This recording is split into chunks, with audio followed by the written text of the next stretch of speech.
So in guys, no, once again, we are now going to talk about the concept, no? Mag-move forward na tayo. So from our last session, which is also a part of SMC, wait, let me enlarge, no, yung ating text para mas makita natin. So under ng SMC, ano na ba mga napag-usapan natin? No? Ano yung mga napag-usapan na natin? We have talked about, of course, liquidity, no? What is liquidity? Next is liquidity structures. Napag-usapan po natin to, swing points, di ba? Relatively equal structures. Tapos, we also have the last one, which is trendline, liquidity. And we are now going to move towards supply and demand na. Okay? Or order blocks, as we call it. But, I would like to reiterate, or actually to iterate that I would be doing this into separate videos. Okay? Because I would like to focus first on supply and demand. What is it? No, what it is, ganyan. Ano ba yung reason ba tayo may ganyan? And ano bang gamit niya? Or like, what do we expect if price goes to a supply and demand zone? Then, order blocks, no? At least ilatag na natin ngayon. Fair value gap. Okay? So, actually, ito lang yung main concept under smart money. But I'm going to add one. Major sessions, no? In trading. Not just in crypto, but also applicable to sa ibang, like Forex, etc. So, tapos na tayo with the first two. Okay, at least we are following this roadmap. And I hope that after these 6 videos, maybe we could start na po with our entry model, no? But of course, basic lang muna tayo ng entry model. So, supply and demand. What is supply and demand? Actually, supply and demand, no? Based on the word itself, supply and demand. So far, we all know that kapag ang supply is in control, downwards. Kapag ka-demand is in control, upwards. Okay? Meaning that, if makakita kayo, actually, this is the proper term is called zones, no? If makakita kayo ng supply zone, expect that the price would move downwards kapag ka nagpunta dun. Kapag upwards, expect that the price would move upwards, no? Price would move upwards kapag ka nagpunta sa isang demand zone. But the question is, how do you even identify? Paano ka nag-identify na supply and demand zone? Diba? Now, I would like to do this, no? I would like to do this, to use this na area. Wait lang. Ayan. So, right now, we are on the weekly time frame ng Bitcoin, but I'm not interested with that. I'd like to go sa 1 hour for us to see, but sige, okay na to, 1 hour. Asan po ba yung mga tinatawag na supply zone? Let me try and explain to you guys. Supply zone or demand zones are consolidations in the market. If you guys want proof, let's go to the 50 minutes. Okay, maghanap tayo ng area wherein nag-consolidate siya. Diyan, sa mga lumang area. Ito po. Do you guys see this area? I'm just going to draw a box, ha? Meron tayong consolidation right here. So, this is going to be a supply zone. I'm going to replay the charts. And for now, guys, I would like you to trust me muna. Ito yung supply zone ko. So, paano po ba tayo kumukuha ng supply zone? Basta mag-box ka lang ng consolidation na area. Ayan. Ayan. Extend ko sa pakanan. Now, I would like to expect that if the price would go back there, it would go back down. Oops. Kita? Nirespect niya po yung ating supply. Supply yan because nasa taas. Pababa ang price. So, ganyan yan. Ganyan ang itsura niyan. So, technically, pwede kayo mag-short if you saw supply. So, abang pa tayo.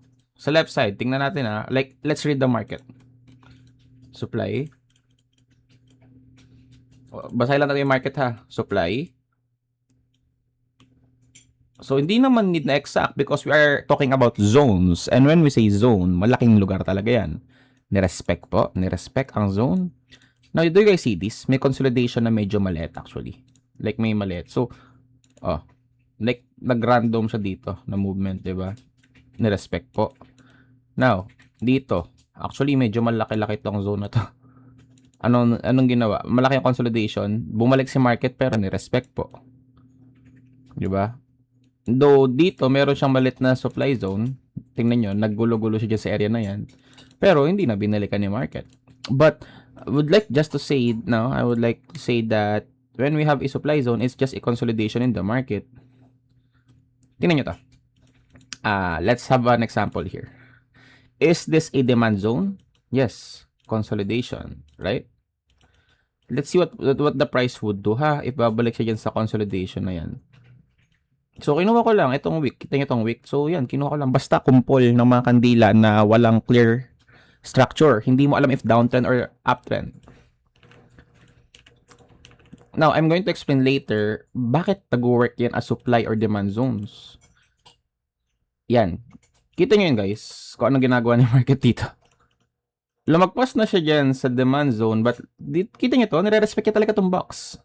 Wala namang something dito. Like, bakit siya nag-weak dyan? I mean, siguro itong M50. But, if aalisin ko yung M50, ano na yung magiging reasoning nyo? Bakit siya nagbabounce dyan sa area na yan? It's because there is a demand zone. Umangat ang market. Oh, di ba? Tinatry man laban. Like, nagkakaroon ng reaction na random. But yeah, that is what we call, ito lalo to, very very clear dito that this is a demand zone. But, this demand zone did not hold. Ano sabihin? Isabihin lang nun, if hindi siya nag-hold, baka meron siya ibang hinahanap na demand zone. Eto, umangat siya dito. Ba't kaya? Meron tayo ditong area of demand. Actually, palit lang. Ayan. I-extend natin pa kanan. Baka dyan siya nag-bounce. Tingnan natin. So, actually, possible, di ba? So, for now, this is just like a rough, no? Rough concept. When we say rough, like, hindi pa siya sakto. But, ganun po tayo nag-identify ng supplier demand zone. But, if you guys want to make it easier for you to identify them, maghanap lang kayo ng consolidation sa taas. For example, ito, may consolidation sa taas na magulo. Ayan. Use that as your supply zone. Kasi po, we are expecting that the price is going upwards. Ganito. Paano po ba tayo nagdodrawing ng uptrend? No guys, usually sa mga ganyan po, expect nyo na laging may consolidation sa area na to. Sa pinakababa. Bakit sir? Ano po bang meron dyan? Sa kada kumpol na yan, do you guys notice? Sa kada kumpol na meron na yan, sa consolidation, bumabagsak yung price ng malaki. Nag-consolidate dito, medyo maliit na kumpol, but anong nangyari afterwards? Bumagsak yung price na medyo malaki. Ito, as a whole na kumpol. Yan, as a whole, di ba? Ano, laki binagsak ko. O, ito, nag-kumpol yung price dito. What happened afterwards? Lumipad, di ba? O, yung price dito. O, ano nangyari dito sa price dito? Ano nangyari dito sa price na to? Nag-kumpol, bumagsak. Ano nangyari sa price dito? Kumumpol, bumagsak. Di ba? Ano nangyari dito sa price dito sa baba? I hope that you guys are, getting the concept now. Oh, may kumpol dito sa baba. Umakyat saglit. Ito, medyo mahabang kumpol. What happens afterward? What happened afterwards? Bagsak. Meaning that yung mga naiiwanan na yan is that may mga orders. Now, paano ba siya nag-work? Ganito po. Remember that when we see a consolidation area, tapos umangat ang price, if lalagyan nyo yan ng box, expect that the price would just simply bounce right back. Like high probability lang ha. Like hindi natin, I mean not high probability but there's a probability na mangyayari to. Eh why is that? Imagine nyo guys that this is the price of a shoes. Ang price ng sapatos dito sa baba ay 100 pesos. Ngayon, bakit dito nag-up and down ng market? Madami pong tao na gustong mag-buy and sell ng sapatos dyan sa price na yan. Eh, umangat yung price ng sapatos nung naging 500 siya dito. So, anong gagawin ng mga tao? Of course, they would stop buying that shoes unless bumalik siya ng 100 pesos. Bakit? Siyempre, dahil 100 pesos yan and nung nakaraan, isipin nyo tong up and down as tao na madaming tao na pinag-uusapan yung sapatos. Ay, hala pre, ang ganda ng sapatos. Ito, 100 pesos lang. Oo nga pre, bili nga ako. Bebenta ko sa kaibigan ko. Ay, oo nga pre. Ngayon, once na yung price is bumalik doon sa area na yon, there's a chance that madaming tao ay sasabay bumili ulit. Kasi, nung panahon na to, pagpalagay natin na this period, itong period na to, pagpalagay natin let's say, March to April. Tapos, nung May, nagmahal, mga tapos nung June, bumagsak. So, kumbaga, technically isipin nyo as, ay, okay. Discounted na naman yung sapatos. Masarap bumili, masaya bumili. Ganon din sa supply. Tingnan niyo supply ha. Paano naman nag-work sa supply? O, nag-conso, bababa. Expect nyo na pag bumalik dyan, babagsak yan. Bakit? Same concept po. Meron tayong pogs. Madami ka nang ipon na pogs ng bata ka. Price ng bata ka pa piso lang. Piso isa. Naging 2. Naging 1.5. O, yan natin ha. Naging 10 piso isang pirasong pogs. Naging 10 piso isang pirasong pogs. Siyempre, dahil naging 10 piso yan, pag-uusapan niya ng mga tao. Kaya dito, nagkakaroon tayo ng consolidation. Now, I am trying to make it simple ha. In the real world, it's not about talking or it's not about people talking about the market. But my point right now sa mga tutorials natin is to simplify in order for you to easily read the market. Okay? So, let's continue. 10 pesos yung pogs dito. So, nag-usap sila, oh, solid pogs ngayon, nabenta nga ako. O sige, bibili din ako para i-resell sa ibang tao, ganun. Baba, akyat, baba, akyat, baba. Tapos na, nagsawa na sila sa pace na yan. Di wala na nagbebenta ng pogs. So, bumagsak na presyo. Wala na nagbebenta ng pogs. Ngayon, naisip dito, ayun, nagmura na naman yung pogs. Probably dito ang price niyan 1.7 na. Bibili nga ako, mag-hoard ako ng pogs, baka umakyat yung price. So, syempre, pag umakyat yung price, di bebenta mo lang yan ulit. Kaya bumababa yung price. That is the main concept behind demand and supply. So, now, meron tayo dito. Sobrang liit na area of supply and demand. So, do you guys think that if babalikan nyo ni market, magbabounce kaya dyan si market? So, guys, maliit lang yan na zone, but it still counts as pinag-usapan siya kasi like kita nyo, kitang-kita naman na nag-random siya. But hindi binalikan. But ito, tingnan nyo to. Meron ditong area, inipon. Meron pa dito isang area na inipon. Ngayon, for now, technically ito, for me both of this would be valid. Kaso, dahil ako, as we could see, we are in a downtrend. Saan ang focus ko? Dito sa dalawa. It's either ito or ito. Tingnan natin kung ano mangyayari. Kung ano dyan yung babalikan. Tingnan nyo, bumaba na yung market. Diba? Ito, meron tayong naiwanan dito ha. Na area of what? Meron tayong naiwanan na area of supply. Oh, kita nyo yung ginawa ni market? Ano yung sinasabi ko? Dinodrawing ko kanina pa. Oh, nag-consolidate, bumagsak, binalikan, bumaba, binagsak, binalikan, bumaba. Oh, live example. Not live, but naka-replay. Pero nangyari to noong November 17, 2025. My point being is that is how supply and demand works. So, if you're a beginner and you are struggling, wait. Tingnan nyo to. Oh, compol. Saktuhin ko lang ha. Yan, sinasakto ko lang siya doon. Oh, ano nangyari? Nag-bounce yung market dito. Tingnan natin, itutuloy siya pababa. Because once again, there's just a chance. And it does not happen all of the time. Look, dito, trinay niya. Trinay niya na irespekto. But do you guys see this? Technically, Bitcoin tried, no? Umangat, bumaba. Kaso wala ayaw niya na sa baba Gusto niya na lumipad.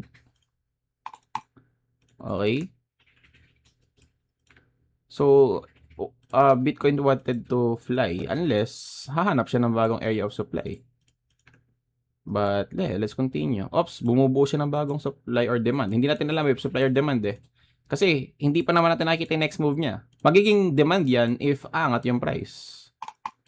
Magiging supply yan if bababa. So, we are not yet sure. But remember ha, we have this zone right here. Meron tayong consolidation dito.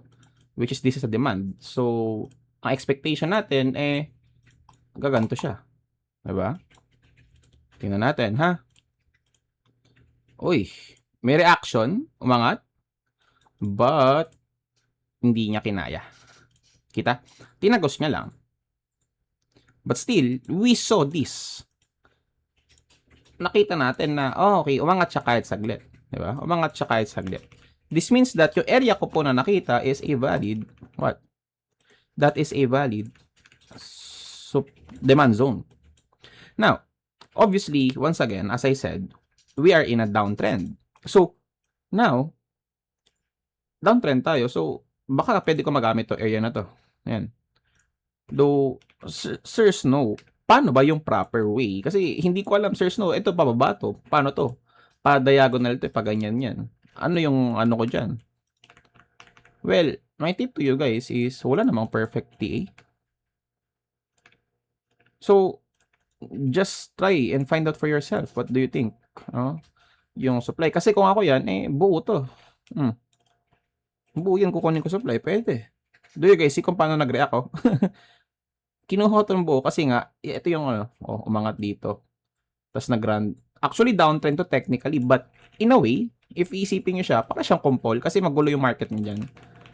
Hindi visible yung uptrend and downtrend Diba?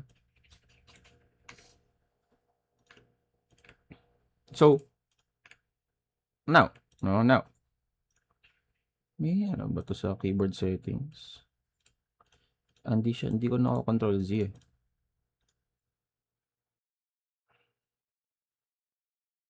So, okay. Let's continue. But yeah, I have this area of supply. So guys, once again, this is the simplified version ng supply and demand. Charan! Kitang-kita. Diba? Kitang-kita. Dito sa box na nilagay ko, nag-react siya. Ngayon, anong ginawa niya? Siya ay nag-break of structure. Ngayon, sabi ko, doon kanina sa drawing ko, ano sinabi ko sa drawing ko?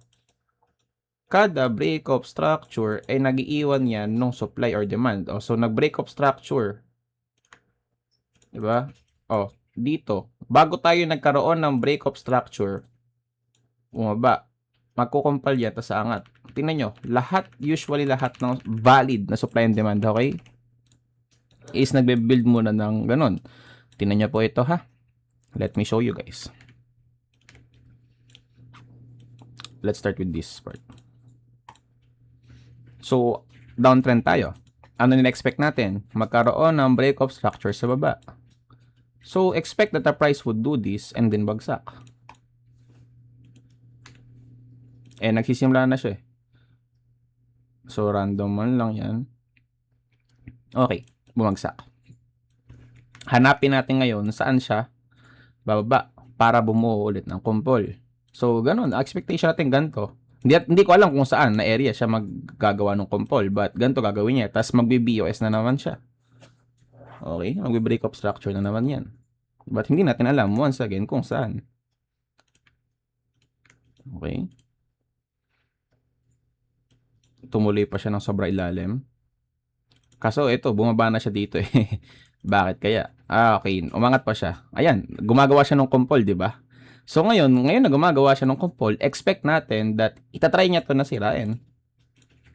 Itatry niya to na sirain. Kasi gumawa siya ng kumpol sa taas So ito yung pinaka-low ko, which is technically magiging break of structure ko. Abangan lang natin, ha? So, kumpol. Ngayon, itong kumpol na to, hindi kinaya bumaba. Bakit? Ba't kaya to hindi bumaba completely? Kasi po, meron tayo dito sa baba na, ano to? Yun, meron tayong area of supply. So, anong ginawa niya? Hindi niya kinaya bumaba. So, anong ginawa? Bumelo pataas. Whoops. Bumagsak. Kumpol. Biglang lumipad. Question, bakit kaya siya lumipad dito? Ngayon po, pwede nyo nang isama yung concept ng liquidity. So, dito, meron tayong high. Swinip niya yung high, kumuha siya ng energy para malagpasan niya tong area na to. Okay? Meaning, ipapapansin nyo, no? Usually, lahat po ng kumpol na yan, nagsisweep yan. Nagli-liquidity sweep yan. So, if by this part, if hindi nyo pa din gets yung liquidity sweeping, please comment so that I could create a separate video on it. Isisingit ko na lang siya after nung mga trend line relatively saka swing points as liquidity natin. Okay, like if hindi pa talaga or hirap pang makuha. But when I say liquidity sweeping, once again, it's just the process na kumukuha tayo ng gas dun sa mga naturo kong liquidity area. Do you consider this as liquidity? I mean, itong area sa taas? Yes. Kasi meron ka swing high. Swinip, umangat, bumagsak. Ngayon. Okay? So, ano nangyari? Umangat? Nagka-break of structure, yes. Saan yung iniwan niya na last na kumpol? Ito. Di ba? Ito yung last na kumpol. There's a chance na baka dyan lang siya mag-bounce. Di ba? There's a chance na baka dyan lang siya mag-bounce. Ulit.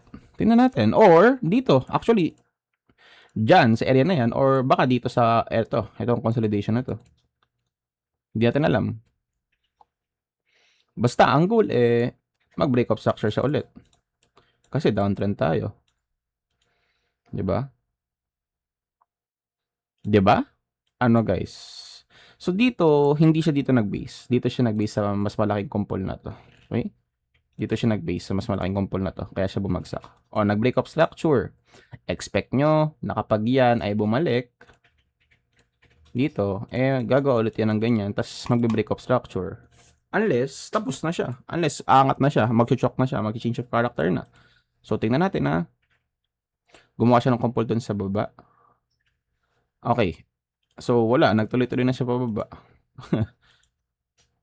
But yeah, let's continue. So, umangat siya. But remember, we have this kumpol right here. So, for now, hindi lalagpasan ni market. Oh, magbabounce yan yung may kumpol tayo na random dito. So, yeah, guys. For now, probably nalilito kayo. Sir, ano ba yung kumpol? Kasi ito parang downtrend to. Yes. But, notice nyo yung formation ng candle. Hindi naman siya like clear na downtrend talaga. Oh, umangat, bumaba. Like, gets nyo ba yung point ko? Anong klase tong structure? This is not a downtrend. We had a BOS on the upside. Nag-choke. Tapos walang ginawang BOS kagad. Diba? So, magulo tong chart na to. So, I would not consider this as an uptrend or a downtrend, but rather a supply or a demand. Basta nakakita kayo nung talagang choppy. Kasi ito, dito makikita nyo Makikita nyo kung ano yung hinahanap nyo. Na downtrend or uptrend. Makikita nyo.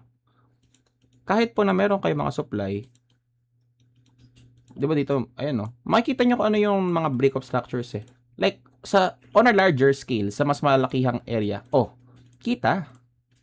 Hindi kayo malilito. I hope that nagigets nyo sana yung point ko. Nakikita nyo siya talaga. Pero my point being is that sa loob niyang malaking downtrend na yan, sa mga dulo, yun no. Pansin yung mga dulo, may kumpol. Dito, actually dito, sige. Ito, hindi siya nagkumpol dito, but that's okay. So, but as you guys could see, lahat po ng dulo, yan natin most of the time, once again, yung mga dulo na yan, ito, may kumpol ba dito? Ito banda, ito. Ito may kumpol ba? Yes, itong area na to. Ito may kumpol ba? Yes, itong area na to. Ito may kumpol ba? Yes, itong area na to. Ito may kumpol ba? Yes, itong area na to, may kumpol. May kumpol ba to? Yes, ayun Pabaks yan dito. Ito yung kumpol, umangat kasi bumelo siya Ngayon, dito may kumpol ba? Well, forming. Ayan. Ayan yung kumpol natin, nagpo-form. Okay guys, notice, gaano katagal to the more na mas matagal yan na ganyan, mas malaki yan. Ang alam ko pero tingnan natin if you are correct. Mas malaki yung resulta niyan. Usually, pagka nagkumpol yan ng matagal, mas malaki yung ginagawa resulta. Pero not all of the time. In this case, hindi malaki yung resulta niya, pero yung kumpol niya na ginawa o yung buwelo is dito. Lumipad. Ganun yung buwelo niya. Expect ko babagsak yan bigla. Yun ang expectation ko. Okay? There's a chance na baka bumagsak yan bigla. Parang nag-charge siya eh. Ayan, nag-charge na siya. Tagal, di ba? Pero tingnan natin. So, wala. In this case, wala. Magulo tong area na to. Magulo siya. And that's okay. Like, you do not need to force yourself to read that. No? But at least right now, you have the proper fundamental idea. Paano nag-work si supply and demand. Okay? Hanapin nyo lang yung mga kumpol na yan. And that is how I simplify it. Okay? But if you can't really understand paano siya nag-work, no? Let's try to search supply and demand. This video is going to be long talaga ha, because fundamental concept tayo and I would like to show you guys talaga. Sa ibang concept, madaming tao nang nalilito because when they see a supply or demand zone, eto, nakikita nila as a support and resistance. But hindi sila parehas. Kasi ang supply zone malaki. Okay?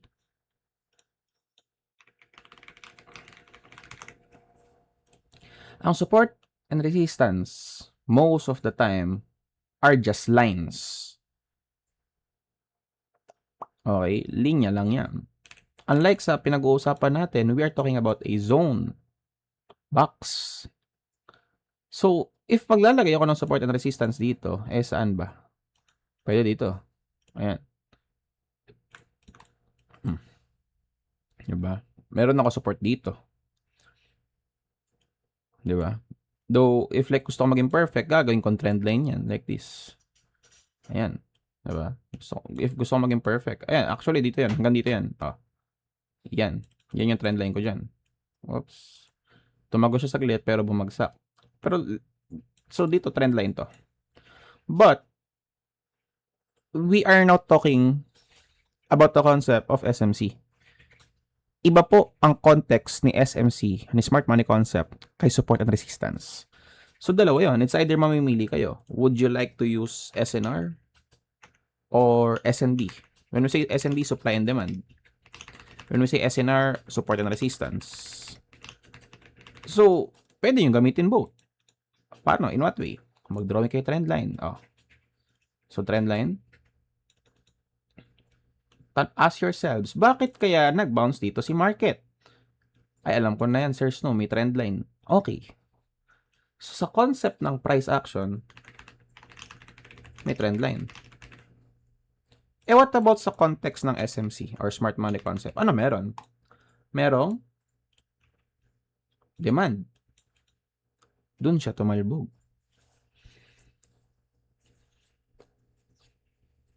Di ba? So, dalawa lagi context nyo. Price action sa SMC.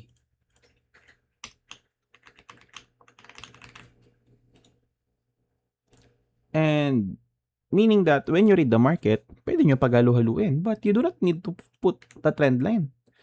If you want, hindi huwag mo isama si price action if you do not want. So, ano ba yung mga price action? Yun guys, yung tinuro ko na concept ng market channels.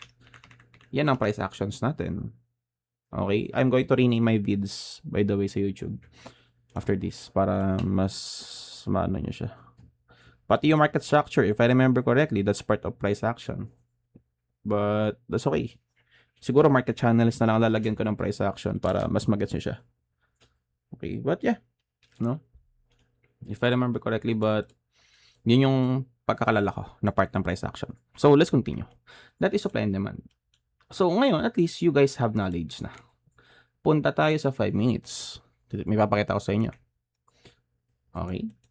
Guys, bakit kaya dito is nag-reject siya? So, we are talking about price action. What is the price action telling us? Rejected. Bakit? Ba't na-reject to? Ito, ang laki ng wick, oh. Ayan, oh, wick. Ang laki ng wick ng kandila. Bakit?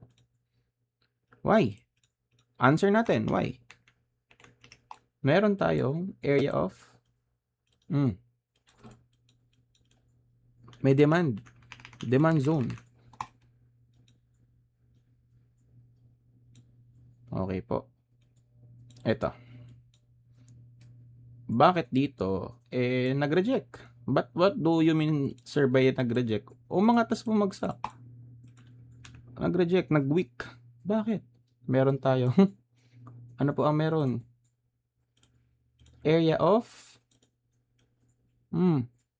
supply.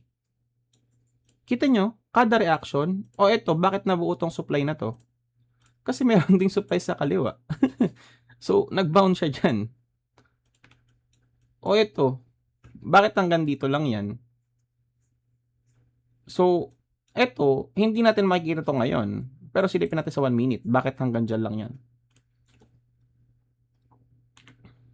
Siya na yung binax ko na yan. Ito ba yan? Panoorin natin ha. Bakit ganyan yung movement ng price? So, ito lang box natin na to ha. Meron tayo ditong area of supply or demand na nirespect. Gets, number 1. Ngayon, meron pa tayo ditong area of demand na nirespect. Ito, bakit hanggang dito lang movement yan? Nirespect yung same area na yan. Sa kanan, nirespect pa din yung same area na yan. Kaya ganyan ang naging movement niya. Bakit dito sa taas, hanggang dyan lang siya? Meron tayong area of supply na nirespect lang din. So, technically, ang nangyari, kahit ka-remove ko na to nag-bounce dyan yung market. Hindi yan support and resistance, ha? That is supply and demand. Bakit po supply and demand? Once again, pag supply and demand, we are talking about boxes. So, sige nga sir, pagka support and resistance, paano yan? Maglagay kayo ng bubong. Ayan, yan yung gagamitin ko as my support. May resistance support ko dito. Kasi dyan siya, like, dito sa area na to, dyan humawak si market to. And guys, naturo ko na yan ha, market channel, static market channel. You guys would call it support resistance, pwede yung tawagin key level or whatever. Okay. And guys, that is all for my lesson for supply and demand. I hope that you guys have learned, no? And if may natutunan, type 1 sa ating chat box. Okay, so once again guys, thank you so much. Good luck. So next lesson natin, order blocks. Session number 11, order blocks tayo. Okay, thank you.